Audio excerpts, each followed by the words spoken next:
Hello সবাইকে, আসসালামু আলাইকুম। আমি পদ্মজা, পর্ব ২৯।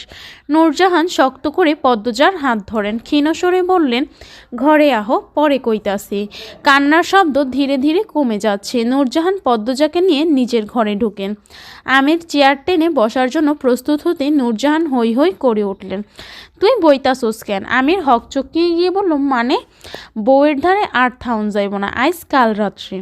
মুসলমানদের কাল রাত্রি পালন করতে নেই, গুনাহগার হবেন, বলল পদ্মজা। তার মাথা নত। প্রথম দিন এসে কথা বলা ঠিক হলো কিনা ভাবছে।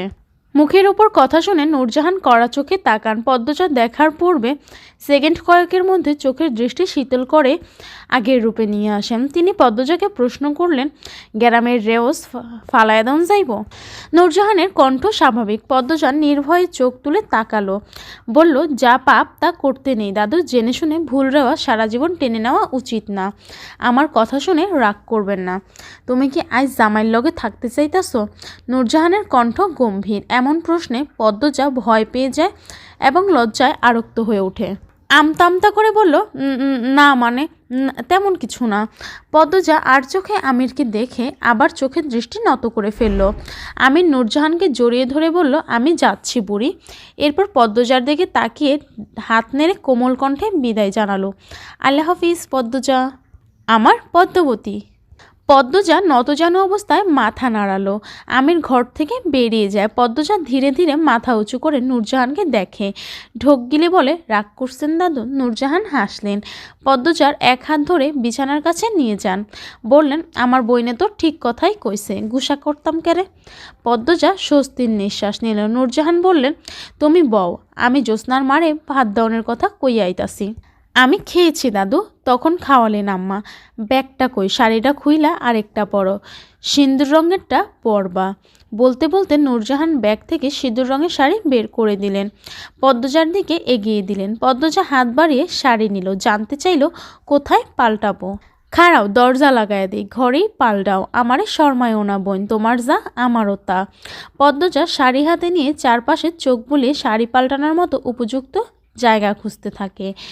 পালঙ্কের পিছনে চোখ পড়ে। পদ্মজা সেদিকে গিয়ে শাড়ি পাল্টে নিল। এরপর নূরজাহানের উদ্দেশ্যে প্রশ্ন ছুড়ে দিল, দাদু তখন কাঁদছিল কি?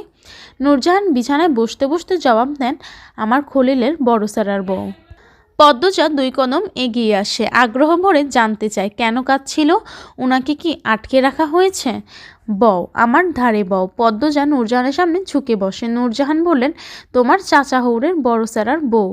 রুম্পার মতো বৈশাখে মাথা খারাপ হইয়া যায়, এরে ওরে মারতে আসে, কাউরে চিনে না, নিজের স্বামীরেও চিনে না। আলমগীর তো এখন ঢাহা থায়, আমির তো গ্রামে আইছে কয়দিন হইল, আলমগীর শহরে আমিরের কামড়া করতেছে, এর লেগেই তো আলমগীর বিয়েতে আসিল না। রুম্পা তোমার হাওড়ের দানিয়া মারতে গেছিল, এজন্য আপনারা ঘরে আটকে রাখেন ওনাকে? হুট করে কেন এমন হলো? পদ্মজা আতকে উঠে জিজ্ঞাসা করলো। নূরজাহান এদিক ওদিক তাকিয়ে কি যেন বললেন, এরপর সতর্কতার সাথে ফিসফিসিয়ে বললেন, বাড়ির পিছনে বড় জংলা আছে, দোষী জায়গা, ভুলে ওইখানে যাইও না। রুম্পা শনিবার ভর দুপুরে গেছিল, এর পরের দিন জ্বর ওঠে আর এমন পাগল হইয়া যায়। এগুলা তেনাদের কাজ, নাম লঞ্জেব না এই রাইত বিরাইতে। তুমি মাশাল্লাহ চান্দের টুকরা, ভুলেও ওইদিকে যাইও না, ক্ষতি হইব। নূরজাহানের কথা শুনে পদ্মজার গায়ের পশম দাঁড়িয়ে পড়ে। মনে মনে ভাবে, অবিশ্বাস্য, ভয় পেয়ে কারো মাথা খারাপ হয়ে যায়। পদ্মজা উৎসুক হয়ে জিজ্ঞাসা করে, ওনাকে ডাক্তার দেখানো হয়েছে? দেখানো হয়েছে তো, শহরে 2 বার লইয়া গেছে, কবিরাজ আইলো, কেউই বালা করতে পারে নাই। আচ্ছা এসব কথা বাদ দাও, এখন এ বাড়িতে যখন বউ হয়ে আইসো সবই জানবা, খালি বাইরে কইও না এই খবর, গ্রামের কেউ জানে না। রাইত হইছে, ঘুমাও। নূরজাহান শুতে শুতে বললেন, হুনো, জামাইয়ের কাছে কইলাম যাইবা না। না না, যাব না। বুঝলাম বোন, তোমার দাদা হৌরের বিয়ার প্রথম রাইতে লুকাইয়া আমারে তুইলা নিয়া নিজের ঘরে লইয়া গেছিল, আদর সোহাগ কইরা ভোর রাইতে পাঠাইয়া দিছিল। আমি ছুটু আসিলাম, তাই ডরে কলজা শুকাইয়া গেছিল। বলতে বলতে নূরজাহান জোরে হেসে ওঠেন। পদ্মজা মৃদু করে হাসে। নূরজাহান ডান হাত কাত করে শুয়ে পড়েন। পদ্মজা ধীরে ধীরে এক কোণে কাচুমাচু হয়ে শুয়ে পড়ে। কি অদ্ভুত সব! সাধারণত বিয়ের রাতে নতুন বউরা ঘুমানোর সুযোগ পায় না। জামাইয়ের বাড়ির মানুষরা সারাক্ষণ ভিড় করে ঘেঁষে থাকে। পদ্মজা দীর্ঘশ্বাস ছাড়ল। হারিকেনের আগুন নিভু নিভু করে জ্বলছে, নিভে যাবে যে কোনো মুহূর্তে। কেটে যায় অনেকক্ষণ, ঘুম আসছে না, দেহে অচেনা অনুভূতি ছেয়ে যাচ্ছে। আচমকা পদ্মজা ভ্রু কুঁচকে ফেলে, কান খাড়া করে ভালো করে শোনার চেষ্টা করে। আবার কাঁদছে, রুম্পা মিনমিনিয়ে কাঁদছে, পদ্মজা স্পষ্ট শুনতে পাচ্ছে। সে ধরফরিয়ে উঠে বসে। সাথে সাথে নূরজাহান পদ্মজার দিকে ফিরেন, জানতে চান ডরাইতেছো? উনি আবার কাঁদছেন, সারা বেলায় কান্দে, এসমে কান্দিও না, ঘুমাইয়া পড়ো। পদ্মজা উসখুস করতে করতে শুয়ে পড়ে। হারিকেন নিভে যায়, নূরজাহান ঘুমে তলিয়ে যান। নাক ডাকছেন তিনি, নাক ডাকার তীব্রতা অনেক, যা পদ্মজাকে বিরক্ত করে তোলে। পদ্মজা ঘুমানোর চেষ্টা করে, হাজার ভাবনার ভিড়ে একসময় ঘুমিয়ে পড়ে। শেষ রাতে ঘুমের ঘরে অনুভব করে হাঁটুতে কারো হাতের ছোঁয়া। পদ্মজা চোখ খুলে, মুখের সামনে কেউ ঝুঁকে রয়েছে। পদ্মজা ধরফরিয়ে উঠে চিৎকার করে উঠল, কে? সঙ্গে সঙ্গে পুরুষ অবয়বটি ছুটে বেরিয়ে যায়। পদ্মজা কাঁপতে থাকলো, শরীর বেয়ে ঘাম ছুটছে, ভয়ে ঠোঁট শুকিয়ে কাঠ। সে নূরজাহানকে ভয়ার্ত স্বরে ডাকে, দাদু, দাদু। নূরজাহান একটু নড়ে আবার ঘুমিয়ে পড়লেন। পদ্মজা আর ডাকল না। সে ঘন ঘন নিঃশ্বাস নিয়ে নিজেকে সামলানোর চেষ্টা করে। তার চোখের দৃষ্টি দরজার বাইরে। মস্তিষ্ক ভাবছে, দরজা তো লাগানো ছিল, বাইরে থেকে কেউ কিভাবে ঢুকলো, নাকি এর মাঝে দাদু টয়লেটে গিয়েছিলেন। পদ্মজার বুক হাঁপড়ের মতো উঠানামা করছে। সে জিহ্বা দিয়ে শুকনা ঠোঁট ভিজিয়ে নিল। একটু ভয় করছে, কে এসেছিল, এভাবে গায়ে হাত দিচ্ছিল কেন? পদ্মজা চোখ খিচে ছি বলে আগন্তুকের প্রতি ঘৃণা প্রকাশ করে। বাকি রাতটুকু আর ঘুম হলো না তার। ভয়টা কমেছে। এই জায়গায় পূর্ণা থাকলে হয়তো পুরো বাড়ি চেঁচিয়ে মাথায় তুলে ফেলতো। পদ্মজা মনে মনে আল্লাহর কাছে প্রার্থনা করে এরকম ঘটনা পূর্ণার জীবনে যেন না আসে। একদম গুড়িয়ে যাবে, উঠে দাঁড়াতে পারবে না। পূর্ণার কথা মনে পড়তেই পদ্মজার বুকটা হু হু করে উঠল। কান্না পায়। অন্যদিন পাশে পূর্ণা থাকে, আজ নেই। ফজরের আজান পড়তে নূরজাহান চোখ খুলেন। বিছানা থেকে নেমে দেখেন পদ্মজা জায়নামাজে দাঁড়ালো মাত্র। তিনি প্রশ্ন করলেন, অজু করলা কই? জি, কলপাড়ে। চিনছো কেমনে? পদ্মজা হাসলো, বলল, খুঁজে বের করেছি। নূরজাহান চোখ মুখ শক্ত করে বলেন, নতুন বউ রাইতের বেলা একলা ঘোরাঘুরি কইরা কল খোঁজার দরকার কি আসিল? আমারে ডাকতে পারত। পদ্মজা মাথা নত করে অপরাধী স্বরে বলল, ক্ষমা করবেন দাদু। কি কাল আইলো? আচ্ছা, পড়ো এখন নামাজ, নামাজ পড়ো। নূরজাহান অসন্তুষ্ট ভাব নিয়ে ঘর থেকে বেরিয়ে যান। পদ্মজার দুই চোখ ছলছল করে ওঠে। যখন টের পেল এক্ষুনি সে কেঁদে দিবে, দ্রুত ডান হাতের উল্টো পাশ দিয়ে চোখের জল মুছে এরপর নামাজে মন দিল। পদ্মজাকে কাতান শাড়ি পরানো হয়েছে, বৌভাতের অনুষ্ঠান চলছে। সে এক বিশাল আয়োজন। বিয়ের চেয়েও বড় বৌভাতের অনুষ্ঠান হচ্ছে। অলন্দপুরের বাইরে থেকেও মানুষ আসছে পদ্মজাকে দেখার জন্য। আটপাড়ার প্রতিটি ঘরের মানুষ তো আছে। পদ্মজার চারপাশে মানুষের গিজগিজ। রাতে ঘুম হয়নি। পরনে ভারী শাড়ি, গহনা, এত মানুষ চারদিকে, সব মিলিয়ে পদ্মজার নাজেহাল অবস্থা।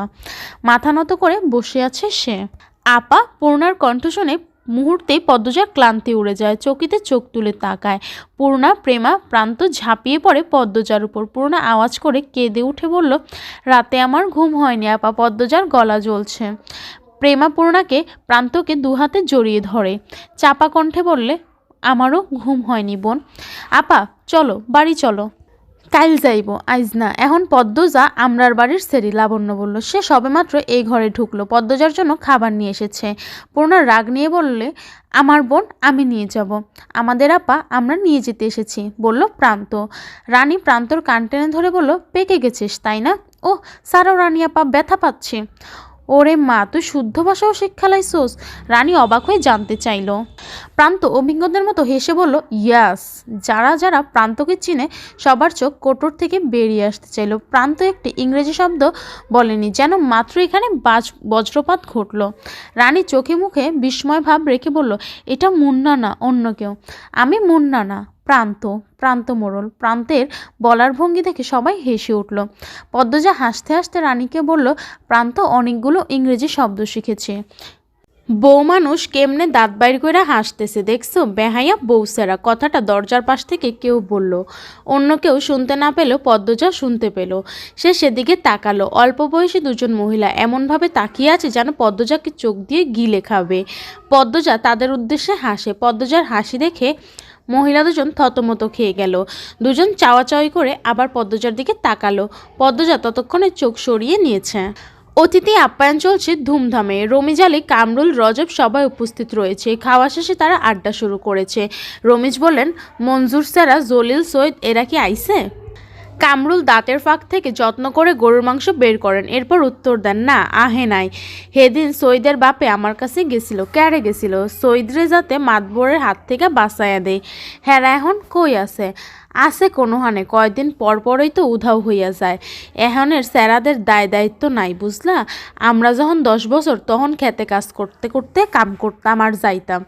কামরুলের কথা উপেক্ষা করে রমিজ অন্য প্রসঙ্গ তুললেন। ক্ষমতা বেশি যার, হ্যার বেশি সুখ। আমার মাইয়াটা নির্দোষ আছিল, তবু কেমনটা করছিল সবাই। আইস মাতবরের স্যারা বলে কিচ্ছু হইল না, বদলা আমার বিয়া খাইতে আইস। রমিজের অসহায় মুখখানা দেখে কামরুল, রজব, মালেক হো হো করে হেসে উঠলেন। রমিজের দৃষ্টি অস্থির। পেট ভরে খাওয়ার লোভে এখানে এসেছেন তিনি, নয়তো এখানে আসার এক ফোঁটাও ইচ্ছে ছিল না। পদ্মজা কিছুতেই খেতে পারছে না, অথচ ক্ষুধায় পেট চোচো করছে। চোখের সামনে এত মানুষ থাকলে কি খাওয়া যায়? পূর্ণা ব্যাপারটা ধরতে পেরে লাবণ্যকে বলল, লাবণ্য সবাইকে বেরিয়ে যেতে বলে। কেউ শুনে না, তাই সে ফরিনা বেগমকে নিয়ে আসে। ফরিনা বেগম সবাইকে বের করে, দরজা ভিজিয়ে দেন।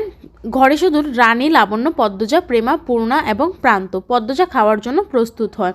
পূর্ণা বলে, আপা আমি তোমাকে খাওয়াইয়া দিই। পদ্মজা অবাক হয়ে তাকালো। ঠোঁটে ফুটে মিষ্টি হাসি। পূর্ণার অনুমতি অপেক্ষা না করে এক লোকমা ভাত বাড়িয়ে দিল। পদ্মজার দুই চোখ ছলছল করে ওঠে। পূর্ণা কখনো খাওয়িয়ে দেয়নি, এই প্রথম খাওয়াতে চাইছে। পদ্মজা হাঁ করে। লাবণ্য হেসে বলল, আমার এমন একটা বোন যদি থাকতো। আমি তোর বোন না, বলল রানী। লাবণ্য চোখ মুখ শক্ত করে বলল, জীবনে খাওয়াইয়া দিছোস, আবার বোন কইতে আইসুস যে? তুই খাওয়াইয়া দিছোস? পূর্ণা তুই ছোট, তুই তো ছোট। আগে পদ্মজা খাওয়াইছে, এরপর পূর্ণা। আচ্ছা ভাত লইয়া আমি খাওয়াইয়া দিব। রানী বলল, এখন পেট ভরা? এখন তো তোর পেট ভরা, নাক মাথা সবই ভরা থাকবো। দুই বোনের ঝগড়া দেখে পূর্ণা, পদ্মজা হাসে। কি মিষ্টি দুজন। ঝগড়াতেও যেন ভালোবাসা রয়েছে। লাবণ্যের চেয়ে রানী বেশি সুন্দর, তবে লাবণ্যকে দেখলে বেশি মায়া লাগে। লাবণ্য যে রাগে দেখলে বোঝা যায়। গতকাল কি রাগটাই না দেখালো। ঘরে ঢুকলো আমির। আমিরকে দেখে পদ্মজা সংকুচিত হয়ে গেল। রানী প্রশ্ন করলো, এইখানে কি দা ভাই? পদ্মজাকে নিয়ে যেতে হবে, ও খাচ্ছে। আচ্ছা খাওয়া শেষ হলে নিয়ে যাব। বলতে বলতে আমির পদ্মজার সামনে বসলো। লাবণ্য জিজ্ঞাসা করলো, কই নিয়ে যাবা? আম্মার ঘরে। কেন? আম্মা বলছে নিয়ে যেতে। আম্মা একটু আগে দেখা গেল। আমির হকচকিয়ে গেল। আমতা আমতা করে বলল, ও তাই নাকি? রানীর তীক্ষ্ণ দৃষ্টিতে আমিরের পরখ করে নিয়ে বলল, দা ভাই মিথ্যে বলছো কেন? মিথ্যে আমি? অসম্ভব। আম্মা না, দাদু বলছে নিয়ে যেতে। তোরা যা তো, তোদের বান্ধবীরা আসছে, যা। হুদাই ঘ্যান ঘ্যান করছে সেখানে। লাবণ্য কথা বাড়াতে যাচ্ছিল। রানীর টের পেয়ে নিয়ে যায়। প্রেমাপূর্ণ বেরিয়ে যায়। তারা বাড়ি থেকে পরিকল্পনা করে এসেছে, একসাথে পুরো হাওলাদার বাড়ি ঘুরে দেখবে। পূর্ণা খাওয়িয়ে দিচ্ছে। পদ্মজা আমিরের উপস্থিতিতে বিব্রত হয়ে উঠেছে। খাবার চিবোতে পারছে না। আমির পদ্মজাকে বলল, বড়ভাবে বলল, রাতে নাকি ঘুমাওনি? না, হ্যাঁ আসলে ঘুম আসেনি। ঘুমাবে এখন? না না, কি বলছেন, বাড়ি ভর্তি মানুষ। পদ্মজা দ্রুত বলল। আমিরের চোখের দিকে তাকিয়ে কথা শেষ হইতে চোখ নামিয়ে নিল। আমির বলল, আচ্ছা খাও, আমি আসছি। আপনি কি রাতে দাদুর ঘরে এসেছিলেন? আমির চলে যাওয়ার জন্য দাঁড়িয়েছিল। এই কথা শুনে চমকে তাকালো। পদ্মজার দিকে ঝুঁকে জানাতে চাইল, কেন? কেউ কি এসেছিল তোমার ঘরে? আমিরের এমন ছটফটানি দেখে পদ্মজা খুব অবাক হলো। সে অবাক চোখে তাকিয়ে থেকে বলল, হ্যাঁ এসেছিল, শেষ রাত্রিরে। আচ্ছা বলেই হন্তদন্ত হয়ে বেরিয়ে গেল আমির। পদ্মজা পিছন ডাকলো, শুনল না আমির। হুট করে আমিরের পরিবর্তন পদ্মজাকে ভাবাতে লাগলো।